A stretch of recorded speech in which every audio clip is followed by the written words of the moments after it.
बाबा चौथा 7/3/1982 च्या संकलनाची गती धैर्यवत उजळण्याचा लाभ.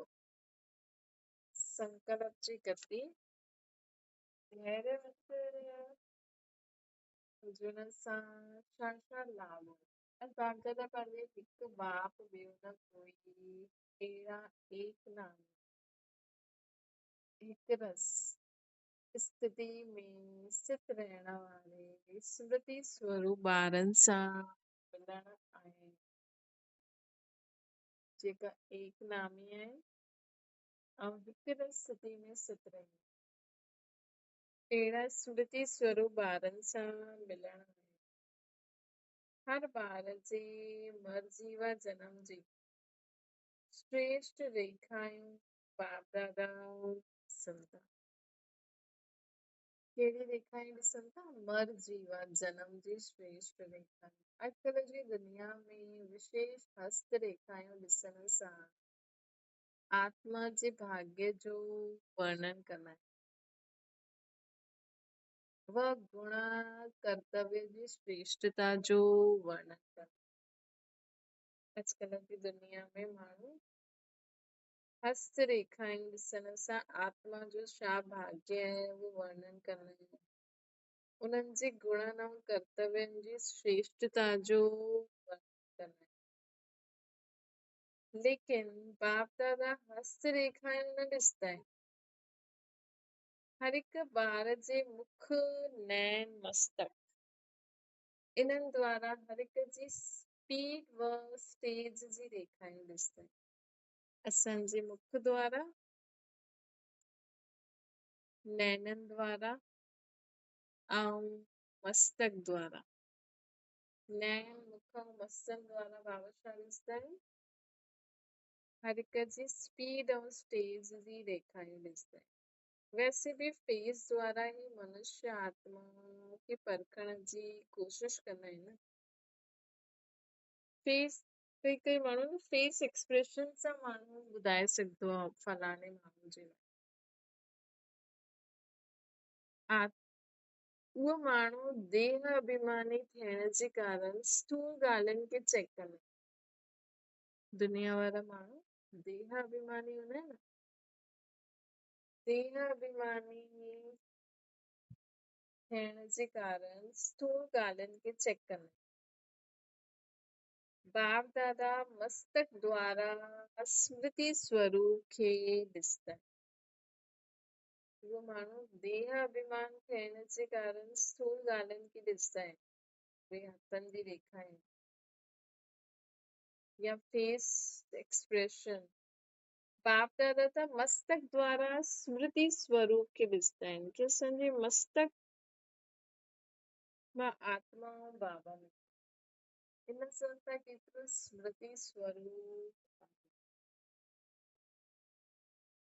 नैननि द्वारा ज्वाला रूप ॾिसंदा आहिनि बाबा नैननि द्वारा ज्वाला रूप ॾिसंदा आहिनि मुख जी मुस्कान द्वारा न्यारो प्यारोपन ॾिसंदा आहिनि सर्व सां न्यारो बाप जो प्यारो मुख जी मुस्कुराहट द्वारा न्यारो प्यारोपन ॾिसंदा आहिनि छा छा ॾिसंदा आहिनि बाबा मस्तक द्वारा स्मृति स्वरूप नैननि द्वारा ज्वाला रूप मुख द्वारा मुख जी मुस्कान द्वारा ॾिसंदा आहिनि कि केतिरो न्यारो आहे सर्व सां बाबा सां बाबा जो केॾो प्यारो आहे न्यारे प्यारेपन जी कमल पुष्प समान स्थिति खे ॾिसंदा आहिनि जो सदा स्मृति स्वरूप रहंदा आहिनि न उन्हनि जी रेखाएं सदा मस्तक में संकल्प जी गति धैर्यवत हूंदी जो बाप जी याद में रहंदा आहिनि न हमेशा याद में रही करे कर्म कंदा आहिनि उन्हनि जी रेखायूं सदा मस्तक में संकल्पन जी गति धैर्य हूंदी तव्हां चेक करो हिन सां तव्हां खुद खे चेक करे सघंदा आहियो तव्हांजे संकल्पनि जी गति धैर्यवत हूंदी आहे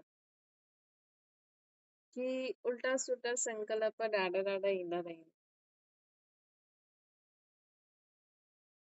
अगरि तव्हां बाप जी स्मृति में रहंदा न त तव्हांजी मस्तक में संकल्पनि जी गति धैर्यवत हूंदी। कहिड़े बि प्रकार जो बोझ न हूंदो। इन सां तव्हां इएं ॼाणे सघंदा आहियो कि मां स्मृति स्वरूप रहंदी आहियां। कहिड़े बि प्रकार जो बोझ न हूंदो, प्रेशर न हूंदो कंहिं बि ॻाल्हि जो। हिकु मिंट में हिकु संकल्प द्वारा अनेक संकल्पनि खे जन्म न ॾींदा। हिकु मिंट में हिकु संकल्प द्वारा अनेक संकल्पनि खे जन्म न ॾींदा। जिस शरीर में कोई भी बीमारी खे नब्ज़ जी गति सां चेक कंदा आहियो, जिस शरीर में कोई भी बीमारी खे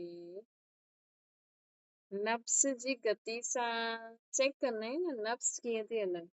नब्ज़ ठीक रीति हलंदियूं त ठीकु आहे, जास्ती तेज तेज हलंदियूं आहिनि त मतिलबु कुझु गड़बड़ आहे। ये संकल्पनि जी गति, ये मस्तक जी रेखा जी पहचान आहे। अगरि असांजी मस्तक जी रेखा आहियूं, अगरि असांजी संकल्प जी गति तेज आहे त मस्तक जी रेखायूं हुन हिसाब सां हूंदियूं, है न। अगरि संकल्प जी गति ॾाढी तीव्र गति आहे, ॾाढी तीव्र गति में त हिक सां हिकु संकल्प हलंदा ई रहंदा आहिनि।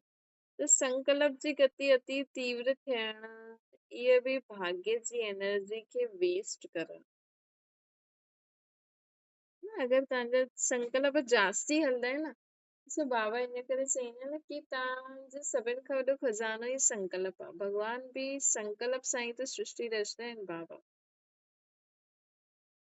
त सोचो, तव्हां चओ असां त फालतू न ॻाल्हाईंदा आहियूं, फालतू खाइण पीअण छॾे छॾियो, ॿाहिरां जो ॻाल्हाइण छॾे छॾियो, बाबा जी श्रेष्ठ मथे हलंदा आहियूं, लेकिन तव्हांजा संकल्प कीअं हलंदा आहिनि? चेक करो तव्हांजी संकल्प जी गति छा आहे। मतलब असांखे उहो ई संकल्प करणो आहे, असांखे उहो ई संकल्प अचे। पर ईअं कल्ह बाबा वरदान में चयो ई न कि जो थियण वारो आहे उहो ई संकल्प अचे असांखे। अॼु चईं बाबा, जो ॿार सदा लाइट रहंदा आहिनि न, उन्हनि जी संकल्प समय कॾहिं व्यर्थ न वेंदा आहिनि। उन्हनि खे उहो ई संकल्प हूंदो आहे जो थियण वारो। जीअं ॻाल्हाइण सां स्पष्ट आयो न, वैसे ई संकल्प सां सॼी कारोबार हलंदी आहे। जॾहिं अहिड़ी विधि अपनायो तॾहिं तव्हां सदा अव्यक्त वतन में, साकार में अव्यक्त खे अनुभव कंदव। त साइलेंस जी शक्ति जमा करो, लाइट जी ताज़गी ठाहो, है न। त सोचो, अगरि बाबा त असांखे इन स्टेज ताईं पहुचण लाइ चईंदा आहिनि कि असांखे उहो ई संकल्प अचे जो थियण वारो, है न, जो थियण वारो। त बाबा असांखे चवनि था संकल्प जी गति तीव्र गति में आ, हिक खां पोइ हिकु संकल्प हलंदो ई रहंदो आहे। त संकल्प जी गति अति तीव्र थिए, इहे बि भाग्य जी एनर्जी वेस्ट करण थी। जीअं मुख द्वारा अति तीव्र गति सां सदा ही ॻाल्हाइण रहण सां शरीर जी शक्ति व एनर्जी वेस्ट थी वेंदी न। कोई सदा ॻाल्हाईंदो ई रहंदो आहे, ज्यादा ॻाल्हाईंदा आहिनि, जोर सां ॻाल्हाईंदा आहिनि त हुननि खे छा चईंदा आहिनि, धीरे ॻाल्हायो, घटि ॻाल्हायो। ये संकल्प जी गति रूहानी एनर्जी खे वेस्ट कंदी आहे। संकल्प जी गति रूहानी एनर्जी खे वेस्ट कंदी आहे। हाणे सभी ॿार अनुभवी आहिनि, जॾहिं व्यर्थ संकल्प हलंदा आहिनि न, त संकल्पनि जी गति छा हूंदी आहे। ऐं जॾहिं ज्ञान जा मनन हलंदा आहिनि त संकल्पनि जी गति छा हूंदी आहे? उहा एनर्जी वेस्ट कंदो आहे, उहा एनर्जी ठाहींदो। उहा एनर्जी वेस्ट कंदो आहे, उहा एनर्जी ठाहींदो। व्यर्थ संकल्प जी तेज गति थियण जे कारण पंहिंजे पाण खे शक्ति स्वरूप कॾहिं अनुभव न कंदा। है न, व्यर्थ संकल्पनि जी गति तेज हूंदी न त असांजी एनर्जी वेस्ट थींदी वेंदी, त असां पंहिंजे खे शक्ति स्वरूप कॾहिं अनुभव न कंदासीं। जे शरीर जी शक्ति गायब थियण सां वर्णन कंदा आहियूं न कि अॼु असांजो मथो ख़ाली थी वियो, ख़ाली ख़ाली थी लॻे। ये आत्मा सर्व प्राप्तियुनि सां पंहिंजे खे ख़ाली ख़ाली अनुभव कंदी अगरि असांजी संकल्पनि जी गति तेज हूंदी त। इन करे अगरि तव्हांखे कुझु बि सम्झ में नथो अचे छा छो कीअं, सभु बाबा खे ॾेई छॾो शांत। तव्हां जास्ती न सोचो, जेकी ड्यूटी बाबा जी आहे उहा असां छो करूं, है न। जॾहिं बाबा चवनि था हाणे कि हाणे मूंखे यादि करो, मूंसां गॾु हलो, सभु कुझु मतलब ये संगम युग मतलब कि भगवान ख़ुदि असांखे चए थो तव्हां सिर्फ़ु मूंखे ॿुधायो, मां तव्हांजो सभु कमु करण लाइ तयार आहियां। त बि अगरि असां ख़ुदि ई पाण ई सोचंदा रहंदासीं, कुझु बि न, तव्हांखे बसि बाबा खे चइणो आहे बाबा जीअं कल्ह तव्हांखे जो बि कुझु करिणो आहे न, बाबा कल्ह हीअं हीअं हाणे हीअं जो बि ॻाल्हि आहे बसि बाबा खे ॿुधाए करे राति जो सुम्ही पओ। सुबुह जो उथो, अमृत वेलो करो, बाबा खे ॿुधाए, वरी बाबा सां रूबरू करो, विश्व खे सकाश ॾियो, बाबा अॼु हीअं करिणो आहे, हलो तव्हां मूंखां जो कराइणो त करायो। बसि बाबा असांखे छा चईंदा आहिनि कि सिर्फ़ु मूंखे यादि करो, मुंहिंजी श्रीमत ते हलो, मूंखे यादि करो, मुंहिंजी श्रीमत ते हलो, बाक़ी सभु बाबा पाण ई कराए छॾींदा। तव्हांखे सिर्फ़ु कर्म क्षेत्र में वञिणो आहे, बाबा खे यादि करिणो आहे, बाबा जो जो असांखे चयो अथई न उहो उहो यादि रखिणो आहे कि हीअं हीअं उथिणो आहे, वेहणो आहे, खाइणो पीअणो, बसि बाक़ी सभु बाबा कराए ॾींदा। जीअं शारीरिक शक्ति जे लाइ इंजेक्शन लॻाए करे ताक़त भरदा आहियूं, व ग्लूकोस जी बॉटल चढ़ाईंदा आहियूं, इहे रूहानियत सां कमज़ोर आत्मा पुरुषारथ जी विधि स्मृति में लाहींदी आहे। जे शारीरिक शक्ति जे लाइ इंजेक्शन लॻाए करे ताक़त भरदा आहियूं, वो ग्लूकोस जी बॉटल चढ़ाईंदा आहियूं, ये रूहानियत सां कमज़ोर आत्मा पुरुषारथ जी विधि स्मृति में लाहींदी आहे। जॾहिं असांजी आत्मा कमज़ोर थी वेंदी आहे त बाबा छा चईंदा आहिनि, संकल्प करो मां मास्टर सर्वशक्तिमान। अॼु मुरली में बाबा छा छा पॉइंट्स ॾिनई, सिंपल आहे। जॾहिं बि तव्हांखे कंहिं बि ॻाल्हि जे लाइ फालतू वीचार हलनि न, छा थींदो कीअं थींदो कुझु सम्झ में नथो अचे, कॾहिं कॾहिं न कुझु बि न हूंदो आहे, लेकिन है न असांखे अलाए छो सुठो न लॻंदो आहे, छोजी आहियूं त हिन विश्व में ई न, त कॾहिं कॾहिं वाइब्रेशन हावी थी वेंदा आहिनि। सिंपल आहे।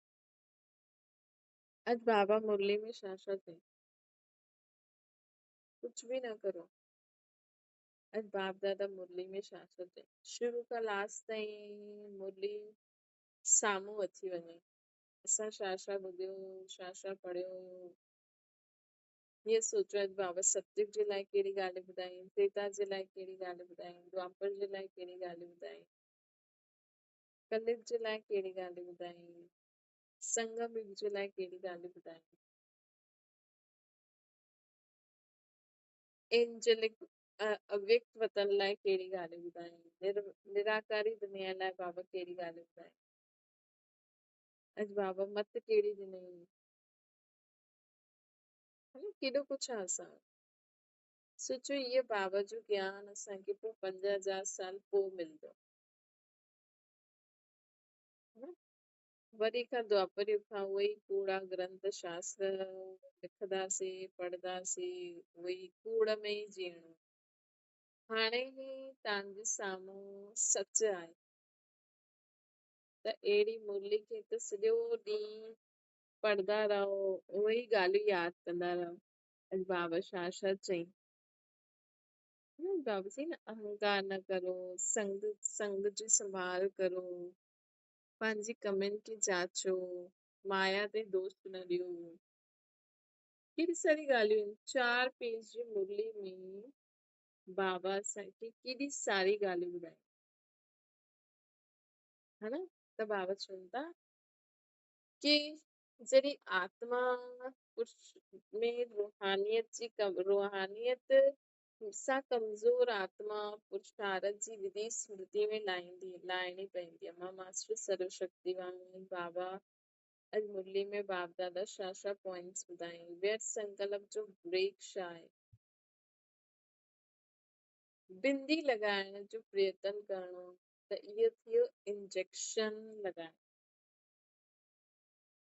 के जॾहिं इंजेक्शन लॻाईंदा आहिनि उहो बि बिंदी हूंदी आहे न त बाबा चवनि था बिंदी लॻाइण जो प्रयत्न करणो त कयो अगरि सम्झो कि तव्हां कंहिं बि विधि द्वारा तव्हांखे फुल स्टॉप लॻी वियो संकल्पनि ते त सम्झो कि इंजेक्शन लॻाए ये पुरुषारथ जी विधि जा इंजेक्शन द्वारा कुछ समय शक्तिशाली थी वेंदा वो विशेष याद जे प्रोग्राम द्वारा वो विशेष संगठन और संघ द्वारा ग्लूकोज चढ़ी ग्लूकोज चढ़ाइण मतलब बिंदी लॻाइण मतलब इंजेक्शन लॻाइण है न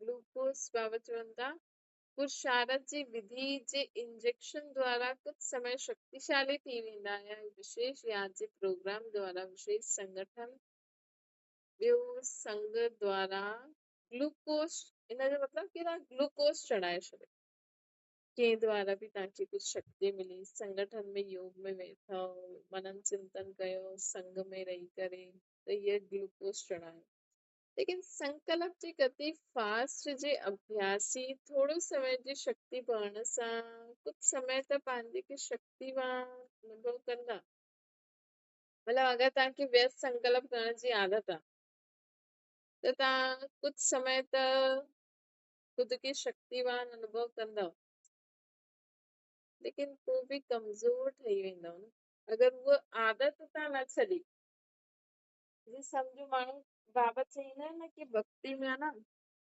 माण्हू पाठ पूजा कंदा आहिनि न जीअं सुबुह सुबुह जो उथियनि पाठ पूजा कयनि संगठन में विया त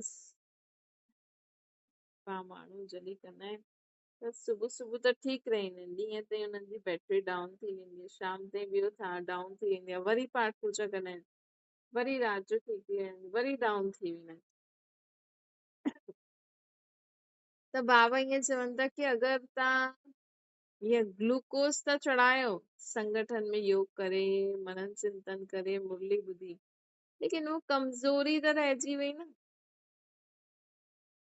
कमज़ोर त थी वेंदव न हिन करे बाप दादा मस्तक जी रेखाउनि द्वारा रिज़ल्ट ॾिसंदे हुए पोइ बि ॿारनि खे इहे ई श्रीमत यादि दिलाईंदा आहिनि पोइ बि ॿारनि खे इहे ई श्रीमत यादि दिलाईंदा आहिनि त बाबा जी असांखे चवनि था कि बाबा जी श्रेष्ठ मत खे यादि रखो पुरुषारथ कंदा रहो कहिड़ी श्रीमत यादि दिलाइनि था कि संकल्प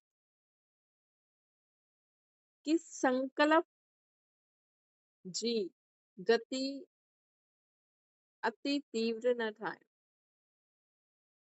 जीअं मुख जा बोल जे लाइ चईंदा आहिनि न कि 10 शब्दनि जे बजाए 2 शब्द चओ जो 2 शब्द ही अहिड़ा समर्थ हुजनि जो 100 बोल जो कार्य सिद्ध करनि ये संकल्प जी गति संकल्प बि उहो ई हले जो आवश्यक हुजे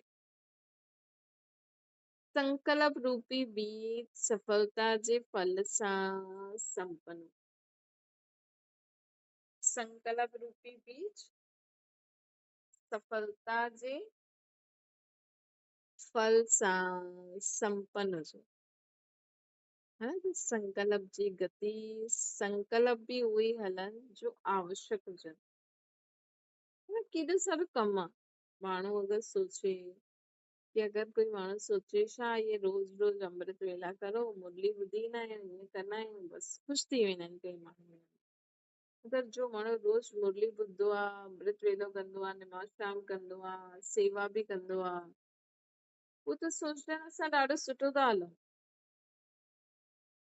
लेकिन मेन त पुरुषार्थ छा आहे असांजो?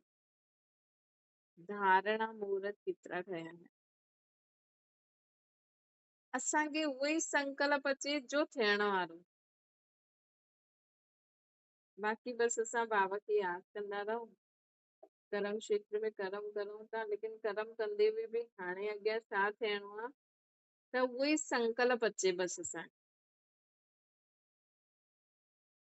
असांखे कुझु सोचणो ई न पए कि अॻियां छा करिणो आहे, बसि उहो ई संकल्प अचे, असां रिसीव करूं ऐं करे छॾूं। है न, त बाबा असांखे चवनि था कि जीवन में सदा यादि रखो कि संकल्प जी गति ॾाढी धैर्यवत हुजणो खपे। ये बि अभ्यास करणो है न, संकल्प उहो ई हले, ओतिरी देर ई हले, ये बि अभ्यास करो था। हाणे जीअं असां मुरली ॿुधूं था, बाबा जा मां वाक्य ॿुधूं था, त ॿुधंदे ॿुधंदे उहे ई संकल्प हलंदा हूंदा, है न। पोइ असां जॾहिं कर्म क्षेत्र में ईंदासीं त कर्म क्षेत्र में असांखे छा छा करणो आहे, उहो पहिरियों खां ई असां प्लानिंग कई, बसि बाबा जी यादि में उहो कमु करणो, ॿियो छा करणो आहे। ईअं ईअं थो करे, ईअं न कंदो आहे, हुन सां असांखे कोई मतिलबु न आहे। है न, असांखे मतिलबु आहे असांखे बाबा जी यादि में इहो कर्म करणो आहे, बसि कर्म करो बाबा जी यादि में, बसि। कंहिंजो स्वभाव संस्कार कहिड़ो आहे, कोई छा कपिड़ा पाए आयो आहे, कोई कीअं थो ॻाल्हाए, कोई छा थो करे, सम्झो अगरि तव्हां माउ पीउ आहियो, तव्हांखे रिस्पॉन्सिबिलिटी आहे ॿार खे ॾिसूं भई हीअं न ॻाल्हाए, हीअं न ॻाल्हाए, त बसि हुनजे लाइ त ॿार खे चई छॾियो बेटा हीअं न ॻाल्हाइबो आहे, बसि ख़तमु ॻाल्हि। जास्ती छो सोचण, इहा अलाए किथां ॻाल्हाइण सिखी आयो आहे, ज्यादा ई थो ॻाल्हाए, हिकु टमाटा हणसि, हीअं हूअं, केॾा सारा वीचार आहिनि। अॼुकल्ह कीअं ॿार माउ खे पागल बि चई छॾीनि न, त बसि केॾो वॾो हंगामो थी वेंदो कि माउ खे पागल थो चए, माउ खे पागल थो चए। माउ भले ॿार खे पागल चई सघंदी आहे, ईअं ठीकु आहे, त उहो पागल शब्द सिखियो किथां? हुनखे कीअं पतो लॻियो कि अहिड़ा कर्म कंदा आहियूं त पागल चईंदा आहिनि। त तव्हां बि अहिड़ो कर्म कयो हूंदो, हुन त तव्हां खां सिखियईं कि उहो हीअं हीअं कमु कंदो हुयो त मम्मी हुनखे पागल पागल चईंदी हुई। हाणे मम्मी बि उहो ई कमु कई त हुन बि चई मम्मी पागल थी विया आहियो छा तव्हां?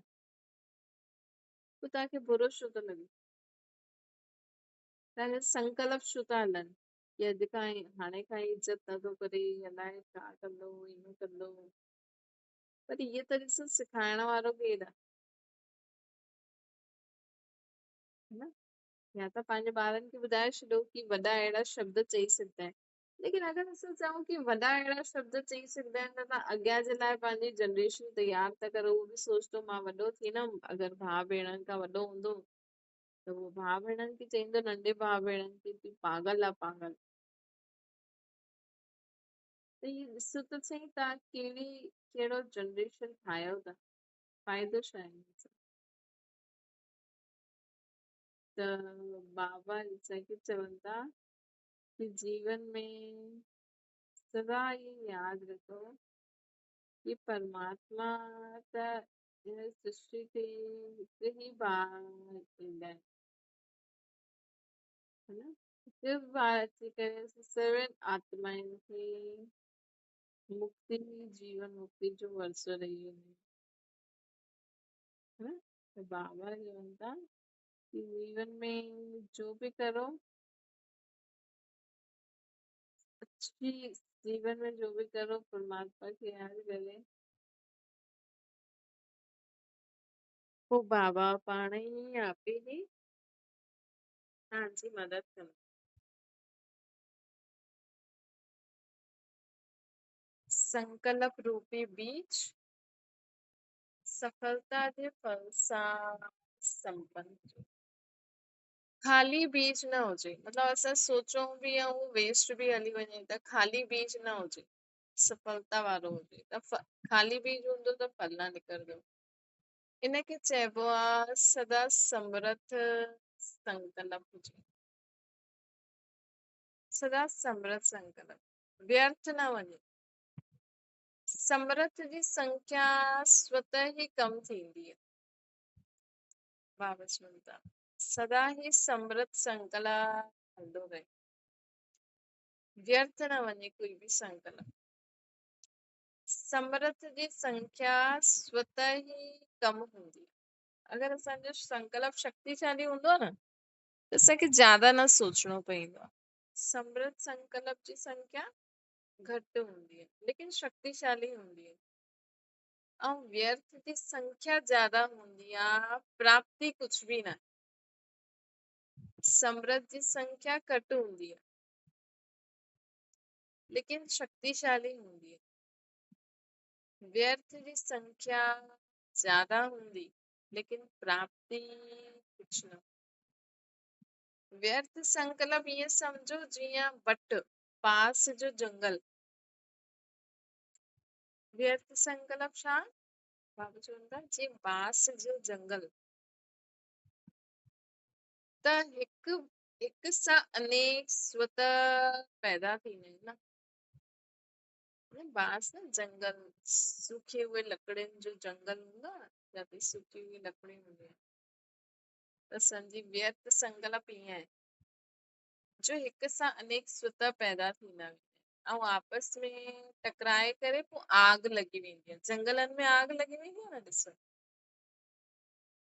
मतलब पाण ई एॾी गर्मी हूंदी आहे उहा एॾा सारा सूखा पत्ता हूंदा आहिनि की पाण ई आग बि लॻी वेंदी आहे। विदेश में या हिते बि काथे काथे न जंगलनि में पाण ई आग लॻी वेंदी ऐं स्वयं ई पंहिंजी आग में भस्म थी वेंदी। सोचो व्यर्थ संकल्प ईअं आहिनि जीअं लकड़ी जा बांस, भट बांस जो जंगल।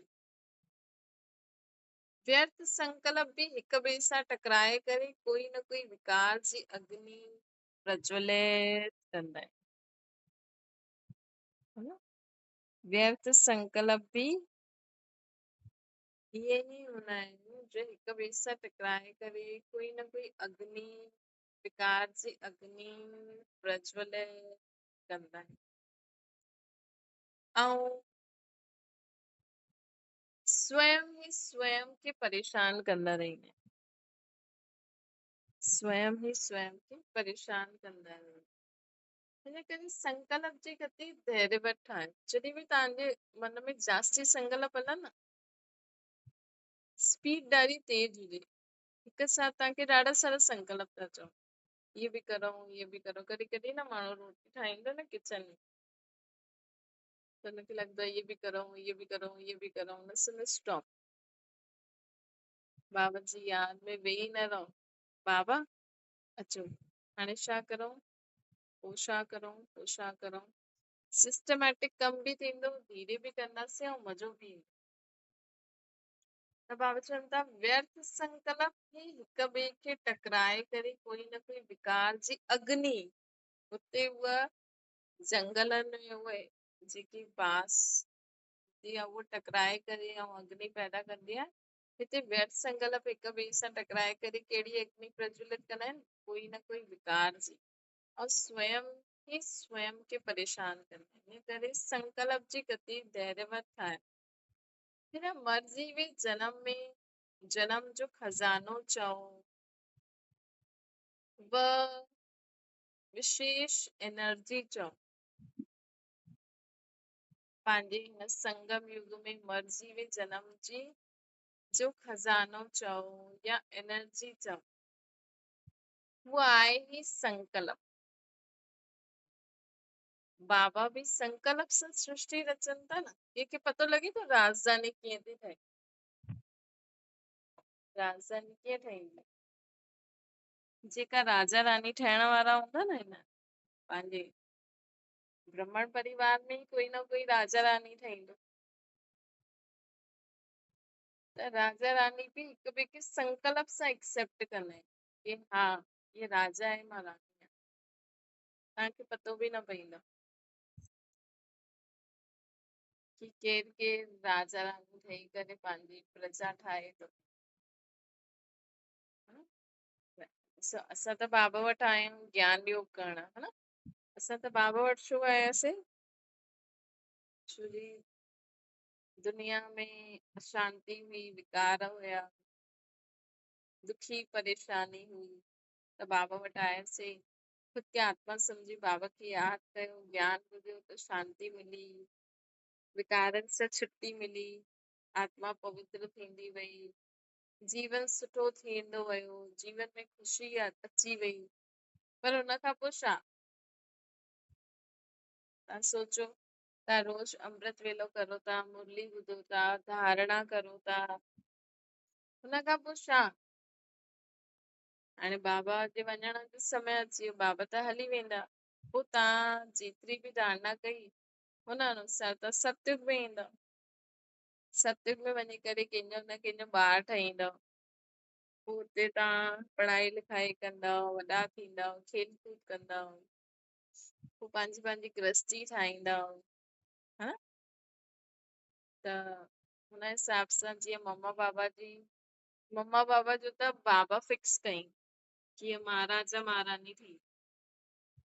बाक़ी बि त कोई कोई ठहींदा न राजा रानी। पोइ हुननि जा बि ॿार हूंदा, पोइ जेका अलॻि अलॻि कमु करण वारा हूंदा हुननि जा बि ॿार हूंदा, हा न। युगल मुहूर्त त सभिनि खे ई ठाहिणो आहे न। त बाबा ॾिसे की चवनि था कि ईअं संकल्प सां ठहे थी राजधानी, न? ईअं संकल्प सां ठहे थी।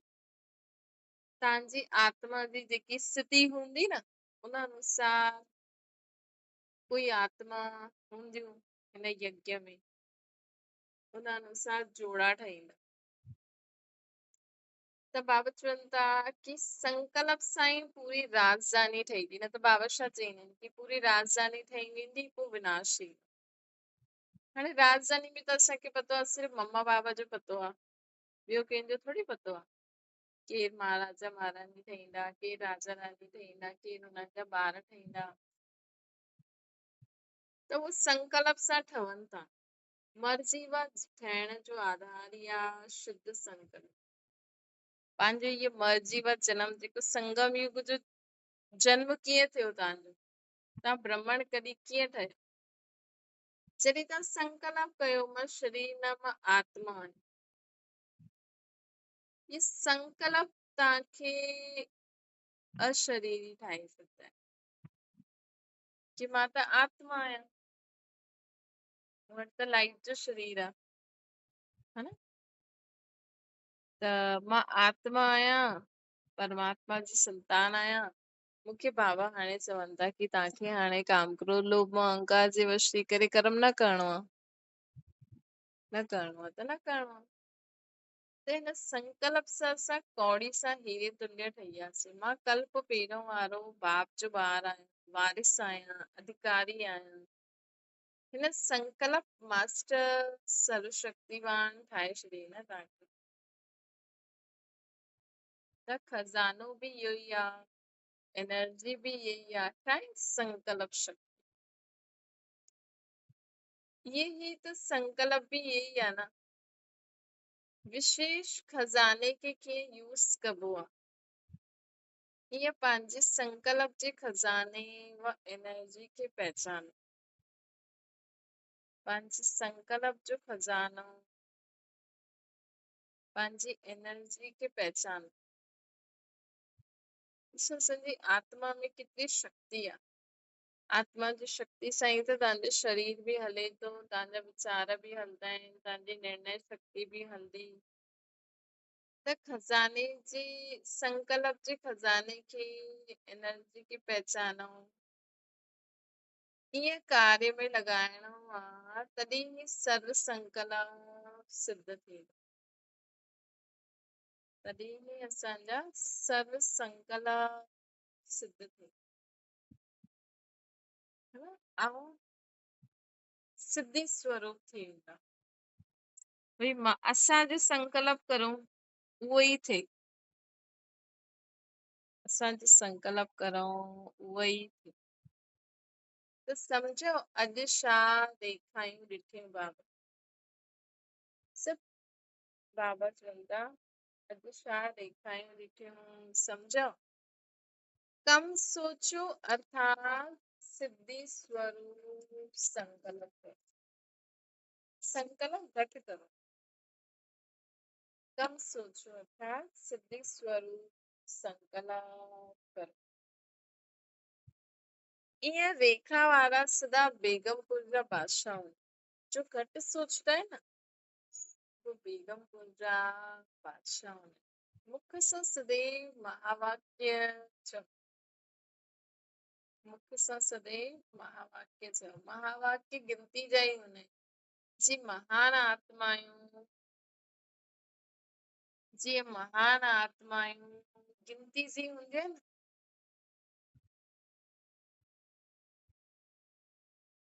त उहा असांजा वाक्य बि गिनती जा हूंदा आहिनि।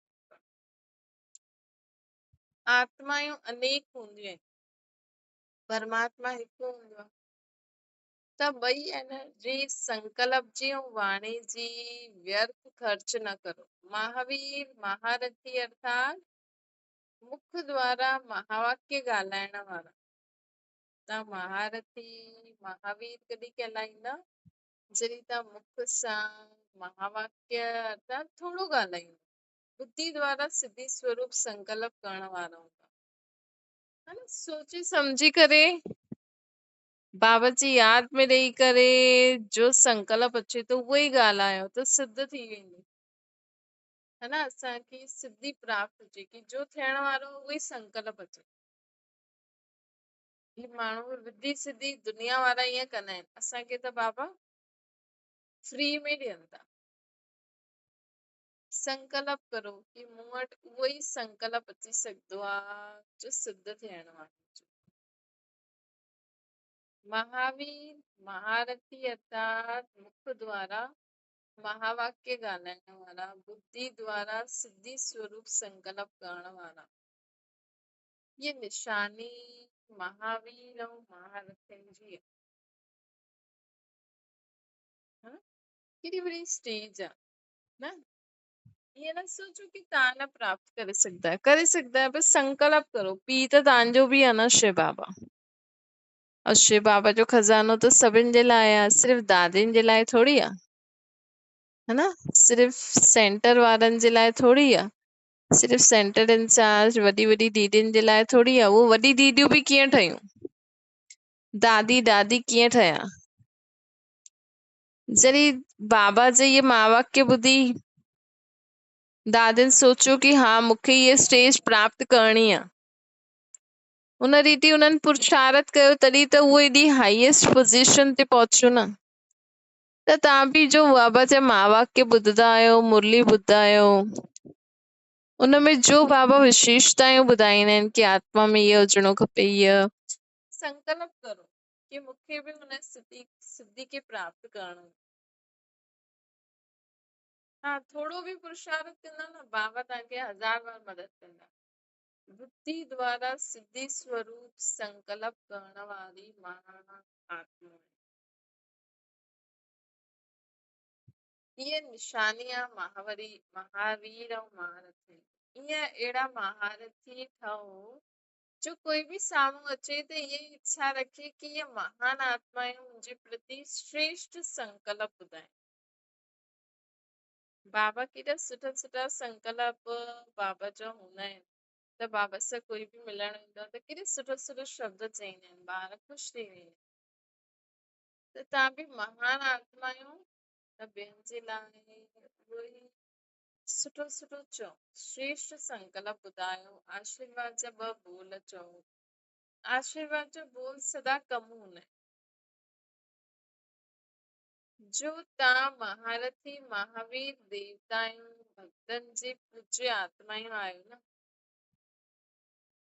सोचो कि तव्हां जंहिंजे साम्हूं बि वञो ख़ुद खे पूज्य आत्मा सम्झी करे वञो त कंहिंजी बुराई तव्हांजे मुंहं सां निकिरंदी? तव्हां हमेशह हुनजी तारीफ़ कंदा रहंदव, हुन लाइ सुठो सुठो चईंदा रहंदव, है न? त बाबा चवनि था कि तव्हां पूज्य आत्मायूं आहियो, भक्तनि जी पूज्य आत्मायूं, सदा संकल्प ऐं बोल सां आशीर्वाद जो संकल्प ऐं बोल बोल, है न? अगरि असां हाणे खां ईअं ठही वञूं त केॾो सुठो जीवन थी वञे, असांजे मन बुद्धि संस्कार हिकदमि शुद्ध थी वञे। मतलब कोई बि असांजे हाणे जो मंदरनि में वेंदा देवियुनि जे साम्हूं, सम्झो कोई लेडी आहे न, लड़ाई झगड़ो करे मंदर में वई देवी जे साम्हूं, देवी हुनखे कीअं ॾिसदी? उन ई रूप में जीअं तव्हांखे ॾिसे थी, ऐं तव्हां हुनखे कीअं ॾिसदा? सम्झो कोई तव्हां सां लड़ाई झगड़ो कई, तव्हांखे उल्टो सुल्टो चई करे मंदिर विया, चलो तव्हां ज्ञान में आयो, हाणे त तव्हां न सोचदा हूंदव, उहो तव्हांजी स्थिति तव्हां ई ॼाणो, लेकिन अज्ञानी माण्हू जेको हूंदो आहे, अगरि हुनजी ससु कंहिंजी नुंहं जी ससु कंहिंखे उल्टो सुल्टो चई करे ऐं ससु नुंहं ॿई मंदिर में वयूं, ऐं ससु देवियुनि जे साम्हूं, देवी जी मूर्ति जे साम्हूं ॾाढा सुठा भॼन थी ॻाए, ॾाढी सुठी महिमा थी करे, त हुनजी नुंहं छा सोचदी? हा, सॼो ॾींहुं लड़े थी झगड़े थी गारियूं थी ॾे, हिते अची देवी मां थी करे, है न? लेकिन उहा देवी मां खे पतो आहे इहे छा करे आई आहे, त बि उहो हुनखे कहिड़ी नज़र सां ॾिसदी? सुठी नज़र सां, जीअं तव्हांखे उन नुंहं खे ॾिसदी। न त देवी मां जे लाइ उहा नुंहं ख़राबु आहे, न ससु ख़राबु आहे। छो जी देवी मां खे पतो आहे कि ॿिन्हिनि जो हिसाब किताब आहे, उहा वीचारी बुरे अवगुणनि सां फसियल आहे, इन करे ईअं कंदी आहे। त देवी मां त ॿिन्हिनि खे ई आशीर्वाद ॾींदी, जीअं बाबा आहिनि, हलो ठीकु आहे, बाप दादा सां मिलन मनाईंदा आहिनि, बाप दादा खे पतो आहे सभु ॿार मुंहिंजा कहिड़ा कहिड़ा आहिनि, सभु हॉल में अची वेही रहंदा आहिनि, बाबा खे सभु पतो हूंदो आहे केरु विकार बुराइनि जे वश अञा ताईं कमु करे हॉल में अची वेठो आहे। बाबा कॾहिं कॾहिं चईंदा आहिनि न कि बाबा खे पतो आहे सभु ॿार छिपी करे बि वेही रहंदा आहिनि, काम विकार गंदगी में वेंदा आहिनि, पोइ अची करे चुपी करे वेही रहंदा आहिनि, त बाबा छा चईंदा हुननि? बाबा छा चईंदा हुननि खे? बाबा चाहिनि त कुझु बि करे सघंदा आहिनि, बाबा टीचर जी बुद्धि खे टच कराए हुनखे चईंदा हेतिरा निकर, लेकिन बाबा न कंदा आहिनि, है न? बाबा मुरली में ॿुधाए करे सावधानी ॾींदा, बसि हुन आत्मा खे पाण ई सम्झ में अची। चलो अव्यक्त बाप दादा खे सभु कुझु पतो हूंदो आहे, चलो तव्हां साकार न ॾिठो, अव्यक्त त ॾिठो, त बि बाबा कंहिंखे चईंदा हुया, है न? चलो त अव्यक्त में दादिन खे ॾिठो, दादिन खे सभु पतो हूंदो हुयो, है न? लेकिन त बि सभु माण्हू दादिन सां मिलण वेंदा हुया, लेकिन दादियूं कीअं मिलंदियूं हुयूं? जीअं हुननि खे पतो ई न आहे कि हिननि में कोई बुराई आहे बि, त ईअं असांखे ठहिणो आहे, ठही सघंदा आहिनि, हाणे हाणे ई ठही वञो, हमेशा तव्हां महारथी महावीर देवता आहियो, भक्तनि जी पूज्य आत्मायूं आहियो, सदा संकल्प बोल सां आशीर्वाद जो संकल्प ऐं बोल बोलो, पंहिंजे ॿारनि, तव्हांजा ॿार कुझु बि करे अचनि, न ॿुधनि, कुझु बि करनि, तव्हांजा संबंधी ॿार कुझु बि, तव्हांखे सभु पतो आहे तव्हांजे बारे में छा चईंदा आहिनि, ॿार छा कंदा आहिनि, लेकिन उहो जॾहिं तव्हांजे साम्हूं अचनि न, त तव्हां हुननि खे एॾी सुठी दृष्टि सां ॾिसो कि आत्मायूं परम धाम निवासी ॾाढी शुद्ध आत्मायूं आहिनि, सतो प्रधान आत्मायूं, उन्हनि जी सारी अवगुण खत्म थी वेंदा। अमृत वाणी बोल बोलो, लौकिक वाणी न। लौकिक वाणी न, लौकिक में तो तव्हांखे पतो ई आहे माण्हू छा छा चईंदा आहिनि।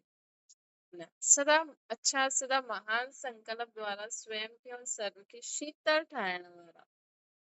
सदा महान संकल्प द्वारा स्वयं खे और सर्व खे शीतल ठाहिण वारा, वाणी द्वारा सदा आशीर्वाद जा बोल बोलण वारा, अहिड़ा श्रेष्ठ ॾेखाइण वारा, सदा श्रेष्ठ आत्माउनि खे, महान आत्माउनि खे, देव आत्माउनि खे, श्रेष्ठ आत्मायूं, महान आत्मायूं, देव आत्माउनि खे, पूज्य आत्माउनि खे बाप दादा जो याद प्यारो नमस्ते।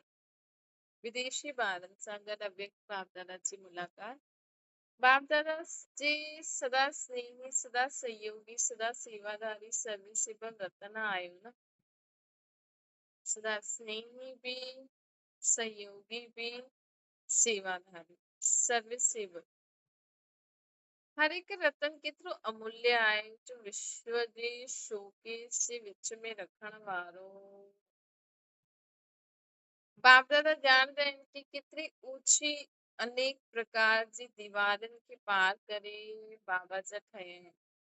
विदेशी ॿारनि जी त हिकु त विदेश में आहिनि, ॿियो अगरि ॿिए धर्म में हूंदा, ॿी शिकिल हूंदी त हुननि खे त केॾो मतिलबु केॾी सारी दीवारियूं आहिनि, है न। त बाबा चवनि था केॾी सारी दीवारियूं पार करे आया आहिनि न, धर्म जी दीवारियूं, रीति रस्म जी दीवारियूं। ऐं भारत में त सभु हिंदू धर्म वारा ई आहिनि। अगरि असां चऊं शिव बाबा शिव बाबा शिव बाबा, शिव बाबा हीअं चई, शिव बाबा हीअं चई, त माण्हू कुझु चईंदा थोड़ी। लेकिन हुते त धर्म जी दीवारियूं आहिनि। क्रिश्चन धर्म थी वियो, इस्लामिक धर्म, बौद्धी धर्म थी वियो, रीति रस्म हुननि जा अलॻि। अहिड़ी केतिरियूं दीवारियूं पार करे ईंदा आहिनि न विदेशी। लेकिन बाप जे सहयोग जे कारण एतिरी ऊंची दीवारियूं बि ईअं पार कंदा आहिनि जीअं हिकु कदम उठाए। कोई बि मुश्किल न थींदी आहे। अगरि कोई इंसान सोचे न विदेशनि खे एॾी मुश्किल न थींदी आहे। एतिरो सहज लॻियो जो सम्झंदा आहिनि जीअं हिकु कदम उठायो। एतिरो सहज लॻंदो आहे कि सम्झंदा आहिनि कि असां त हुयासीं ई बाप जा। अगरि तव्हां सभु बाप जा न ठहींदव त विदेश में एतिरा सेंटर छो खुलंदा। अगरि तव्हां सभु बाप जा न ठहींदव त विदेश में एॾा सेंटर छो खोलूं। सेवा अर्थ पंहिंजे पंहिंजे स्थान ते पहुची विया न। पोइ वरी खां बाप अची करे पंहिंजो ठाहे छॾंदा आहिनि। त हाणे छा सम्झंदा आहिनि, मधुबन निवासी आहियो न तव्हां सभिनि जो ॻोठ मधुबन आहे न। ईअं सम्झंदा आहियो न असां मधुबन निवासी आहियूं, सेवा ते विया आहियूं। विदेशियुनि खे ख़ासि बाबा चवनि था, वैसे त बाबा सभिनि खे चईंदा आहिनि कि तव्हां मधुबन निवासी आहियो, सिर्फ़ु सेवा अर्थ ॿाहिरि विया आहियो। जीअं भारतवासी ॿार बि ॿिया ॿिया स्थान ते विया आहिनि, तव्हां बि विया आहियो। हर हिकु ॿार जो भिन्न भिन्न सर्विस जो पार्ट आहे। ॾिसो विदेश में रहंदे हुए बि माण्हू साल में हिकु बार मधुबन ईंदो आहे। ऐं कई माण्हू न भारत में रहंदे हुए बि साल में हिकु बार बि न वेंदा आहिनि बाप दादा सां मिलण, है न। त विदेशी वारा त बि भिन्न भिन्न सर्विस जो पार्ट ठही करे वेंदा आहिनि सेंटर ते, बाबा सां मिलंदा आहिनि। पंहिंजे हम जीन्स खे जगाइण लाइ केतिरो सहज सेवा जे लाइ निमित ठही आहिनि विदेश। न त भारतवासियुनि खे वञिणो पए हा न, त इहे बि उन्हनि खे जन्म उते इन करे ई मिलियो आहे छो जे उते सेवा करे सघनि। बाप दादा वैरायटी स्थान जे वैरायटी फूलनि खे ॾिसी ख़ुशि थींदा आहिनि। वैरायटी फूलनि जो हिकु वृक्ष थी वेंदो आहे। अहिड़ो वृक्ष कॾहिं ॾिठो? हिकु वृक्ष में भिन्न भिन्न प्रकार जे गुलाब हुजनि, फूल हुजनि, है न। हिकु ई वृक्ष में लाल, पीलो, हरो, वाइट, सफेद, पीलो, गुलाबी, हिक ही पेड़ में अगर हिक ही गुलाब जे पेड़ में अलग अलग रंग जा गुलाब अचनि त केॾो सुठो हूंदो न। लेकिन बाप दादा ॾिसंदा आहिनि हिक वृक्ष में भिन्न भिन्न प्रकार जा फूल हुजनि, इहे सदा सिद्धि स्वरूप हुजनि। छो जो बाप दादा द्वारा वरदानी आत्मा ठही विया आहिनि। टे शब्द सदा यादि रखो। हिकु सदा बैलेंस रखणो, बैलेंस रखो। तव्हां लौकिक अलौकिक में बैलेंस रखो। ॿियो आहे सदा ब्लेसफुल ठहो, सभिनि खे ब्लेसिंग ॾियो। बाबा चई न कि तव्हां सर्व जे लाइ तव्हांजे मुख सां सुठा संकल्प, आशीर्वाद जा संकल्प ऐं बोल चओ त ब्लेसिंग ॾियणी। सेवा ऐं स्वयं जी सेवा ॿिन्ही में सदा बैलेंस रखो। लौकिक अलौकिक में बैलेंस रखो। बैलेंस वारा केतिरी कलायूं ॾेखारींदा आहिनि, है न। बैलेंस वारा केतिरी कलायूं ॾेखारींदा। तव्हां बि बुद्धि जे बैलेंस, दुनिया में बि माण्हू सर्कस कंदा आहिनि न, त केॾी कलायूं ॾेखारींदा आहिनि। तव्हां बि बुद्धि जे बैलेंस वारा सदा 16 कला संपन्न स्वरूप थी वञो। तव्हांजो हर कर्म कला थी वञे, ॾिसण बि कला, छो जी आत्मा थी करे ॿुधंदा आहियो, ॿुधण बि कला, ॻाल्हाइण बि कला, हलण हर कदम में हर कर्म में कला ई कला। लेकिन इन सभिनि जो आधार आहे बुद्धि जो बैलेंस। हाणे मां निराकार आहियां, हाणे आकारी आहियां, हाणे साकारी आहियां। हाणे मां निराकार आत्मा, वो आकारी फरिश्तो, वो साकार शरीर में मुख सां ॻाल्हायां थी, कननि सां ॿुधां थी, है न। बुद्धि जो बैलेंस ईअं ई सदा ब्लेसफुल अर्थात आनंद स्वरूप रहो। सदा आनंद में रहो, सभिनि खे ब्लेसिंग ॾींदा रहो। आनंद जे सागर जा ॿार सदा आनंद स्वरूप। अच्छा हाणे त मिलंदा ई रहंदासीं, संगम आहे ही, संगम युग आहे ही मेलो, त सदा मिलंदा ई रहंदा न। हिकु ॾींहुं बि बाप ऐं ॿार न मिले, हीअं त थी न सघंदो आहे। उहा हिकु हिकु सेकेंड बि मिलन न थिए, ईअं बि न थिए। बाबा चवंदो आहे हर सेकेंड मिलन। सोचो पूरो संगम युग जंहिंजो हर सेकेंड बाबा सां मिलन हूंदो, हुनजो त पूरो कल्प में ई उहो बाबा सां गॾु रहंदो। बल उहो भुलिजी वेंदो, बाबा न भुलंदा। मतलब बाबा सां, बाबा जो हुन सां गॾु पार्ट हूंदो, है न। छो जी भक्ति में बि भक्तनि खे कुझु न कुझु ॾियणो ई आहे। त बाबा चवनि था त बाबा असां द्वारे ई ॾींदा हुननि। हिकु सेकेंड बि मिलियो न, ईअं थी न सघंदो आहे। अहिड़ो अनुभव त कंदा ई आहियो न, सदा बाप सां गॾु गॾु कंबाइंड आहियो न, सदा बाप सां गॾु कंबाइंड आहियो कंबाइंड। कुझु चेक कजो पंहिंजो पाण, सदा बाप सां गॾु कंबाइंड आहियूं या ॿियो माण्हुनि जे संकल्प में रहींदा आहियूं। कंबाइंड रूप सां अलॻि करण जी कोई खे ही हिम्मत ई न आहे। ॾिसो बाबा असांजे लाइ एॾो कॉन्फिडेंट आहिनि, तव्हां ख़ुदि जे लाइ चई सघंदा आहियो कि मूंखे बाप दादा सां कोई अलॻि करे ई न सघंदो आहे। ॾिसो माया खे चैलेंज था करो, करे सघंदा आहियो माया खे चैलेंज कि माया तूं मूंखे बाप दादा खां अलॻि करे ॾेखार। कहिड़ी बि कंहिंजी बि ताक़त ई न आहे, कंहिंजी बि ताक़त न आहे असांखे बाप दादा सां अलॻि करण जी। सपने में बि अलॻि कोई न करे सघंदो।